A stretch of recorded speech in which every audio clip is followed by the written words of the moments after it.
दिल्ली के आदर्श नगर सफाई हादसे में शहीद सफाई कर्मचारी और एमसीडी कर्मचारियों की समस्या को लेकर दिल्ली सरकार पर भड़के बीजेपी पार्टी के दिल्ली प्रदेश महामंत्री एडवोकेट लाजपत राय। बीजेपी नेता लाजपत राय ने दिल्ली की आम आदमी पार्टी पर सवालियत वार करते हुए कहा, दिल्ली के मुख्यमंत्री दिल्ली की जनता को गुमराह करते हैं। श्री लाजपत राय ने कहा, दिल्ली सरकार के मंत्री एमसीडी की बीजेपी सरकार को बदनाम करने में जुटे हुए हैं। दिल्ली सरकार ने एमसीडी को कोई कर्ज नहीं दिया। जो पैसा एमसीडी कर्मचारियों को दिल्ली सरकार से आना है, उस पैसे को ही दिल्ली सरकार रोक कर बैठी है और एमसीडी की बीजेपी सरकार को बदनाम करती है। दिल्ली मुख्यमंत्री झूठे हैं। कोरोना काल में कोरोना में शहीद हुए सफाई कर्मचारियों को कोरोना सम्मान में 1 करोड़ की सम्मान राशि देने की बात कही थी, मगर अब तक कुछ नहीं दिया गया। दिल्ली सरकार की आम आदमी पार्टी झूठ पर टिकी हुई है और जनता को गुमराह करने की राजनीति करती है। में जाकर सफाई करते समय उसके बाद लगातार एक घटना फिर हुई बदरपुर के अंदर, जिसमें कि 2 लोगों की मौत हुई और एक की मनोज वाल्मीकि जो उसकी हालत अभी क्रिटिकल है। कल आपके आदर्श नगर में फिर 5 मजदूर भाई उसमें सफाई करते हुए नाले में बह गए। उनमें से 3 की हालत क्रिटिकल है और 2 की मौत हो चुकी है। साथियों, जब इन्होंने की थी तो इन्होंने कहा था कि हम एक सेफ्टी टैंक योजना इन्होंने शुरू की थी। उसके अंतर्गत लगभग 80 गाड़ियाँ 80 ट्रक ये देने की बात कर रहे थे, जिसमें कि सफाई कर्मचारियों को सुरक्षा उपकरण देने की बात इन्होंने की थी। और साथ ही इन्होंने कहा था कि लगभग हर कॉलोनी में हर जगह जहाँ भी सफाई होगी तो वो सेफ्टी टैंक जो चलेंगे उनसे होगी और कोई भी मजदूर नाले के अंदर नहीं उतरेगा और मौत के मुंह में नहीं जाएगा। साथियों, ये लगातार हमको समझने की ज़रूरत है कि ये पहला मुख्यमंत्री है जो बिना किसी मंत्रालय के काम कर रहा है। घूम फिर के इसके पास एक जल विभाग इसके पास है, जिस जल विभाग का एक स्वयं चेयरमैन है।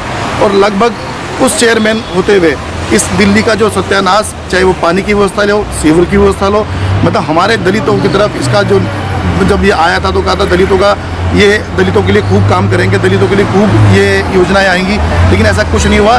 दलितों का विनाश करने के लिए दलितों को इसकी तरफ कोई ध्यान नहीं है। और साथियों, जैसे ही मैं बता रहा हूँ कि इन्होंने अपना ये जो एमसीडी का लगभग 13,000 करोड़ रुपए जो रोक रखा है, वो 13,000 करोड़ रुपए को ना देकर हमारे सिर्फ और सिर्फ सफाई कर्मचारियों को उनकी तनख्वाह रुक गई है। क्षेत्र में साफ़ सफाई की सारी व्यवस्था, काम काज पूरा एमसीडी का पूरा ठप पड़ा है, जिसका सबसे बड़ा अगर कोई कारण है तो ये एमसीडी के वो जो 13,000 करोड़ रुपए रोक के बैठा है। जबकि हाई कोर्ट में पहले भी जब हाई कोर्ट की डायरेक्शन आई तब इन्होंने पेमेंट की थी एमसीडी को। और इस तरीके से पूरा दिल्ली का सर्वनाश सत्यानाश करने का काम, जो कि इन्होंने कहा था कि हम दिल्ली को लंदन बना देंगे। लंदन तो बहुत दूर की बात है। हमारे सफाई कर्मचारी लोग, बसें, गाड़ियाँ यहाँ दिल्ली में नाले में बह जाती हैं। तो दिल्ली की जो हालत है, जो बद से बदतर करने का काम इस केजरीवाल सरकार ने किया है। सर, ये कर्जा नहीं है, ये दिल्ली को एमसीडी को उनको देने की पेमेंट है जो उनको करनी ही है, जो उनको करनी ही होती है। ये सिर्फ उस पैसे को रोक कर बैठे हैं कि किस प्रकार एमसीडी को बदनाम किया जाए, एमसीडी को बदनाम करके और अपनी राजशाही और अपनी सत्ता को आगे बढ़ाने का सिर्फ और कोई कारण नहीं है। निश्चित रूप से मैंने कहा ना कि जब उन्होंने बात की थी, जब सरकार में जब ये लोग आए थे तो इन्होंने लंदन बनाने की बात की थी। यहाँ पर जब आपने देखा होगा कि बारिश आती है तो बसों के अंदर बसें डूब जाती हैं, गाड़ियाँ डूब जाती हैं, लोग डूब जाते हैं। अब तो यहाँ पर ये हो गया कि सफाई कर्मचारी भी नाले में बहने लगे। कल की जो घटना है, आदर्श नगर की जो घटना है, उसके अंदर सफाई कर्मचारी जो सफाई करते करते वो पूरे नाले में बह गए, जिसमें से 2 की मौत हो गई और 3 की हालत अभी क्रिटिकल है, जैसे मैंने कहा। जबकि दिल्ली से बाहर ये जाते हैं तो किसी की मौत होती है, एक वर्ग विशेष की किसी की बात करते हैं तो 1 करोड़ रुपए जाकर देते हैं।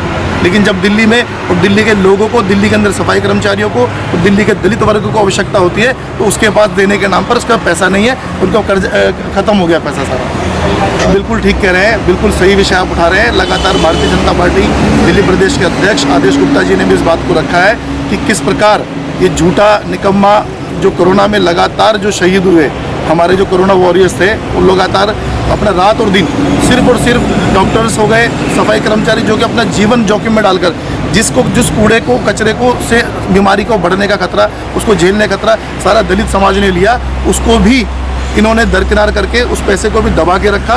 और अभी तक 1 रुपया तो छोड़ो, किसी एक मजदूर को या एक कोरोना के जो वॉरियर्स की जिसकी डेथ हुई है उसको इन्होंने किसी परिवार में नौकरी भी देने का काम किया हो तो ये बता दे। सिर्फ धोखा देने के अलावा और झूठ बोलने के अलावा कुछ नहीं किया इन्होंने। अभी ये ऐसा है, ये कोई आज तो बनी नहीं है फैक्ट्रियाँ, सब अलग अलग स्टेट्स के अलग अलग विषय होते हैं। सबसे बड़ी बात है कि आप किस तरीके से कंट्रोल करेंगे, किस तरीके से आपने दिल्ली में कंट्रोल किया, किस प्रकार से दिल्ली में सफाई की व्यवस्था की हुई है, किस तरीके से पेड़ ज़्यादा लगे हैं, किस तरीके से आपने कुछ कंट्रोल करने के लिए आपने क्या किया है, अपने आप को छुपाने के लिए, अपनी नाकामी को छुपाने के लिए अब दूसरे स्टेट पर आप एलिगेशन लगाते हैं, दूसरी पार्टी पर एलिगेशन लगाते हैं। हमने क्या किया ये बताया कि केजरीवाल सरकार ने क्या किया अब तक पॉल्यूशन को लेकर, प्रदूषण को लेकर उसने क्या किया। एडवोकेट लाजपत राय, महामंत्री भारतीय जनता पार्टी अनुसूचित मोर्चा दिल्ली प्रदेश।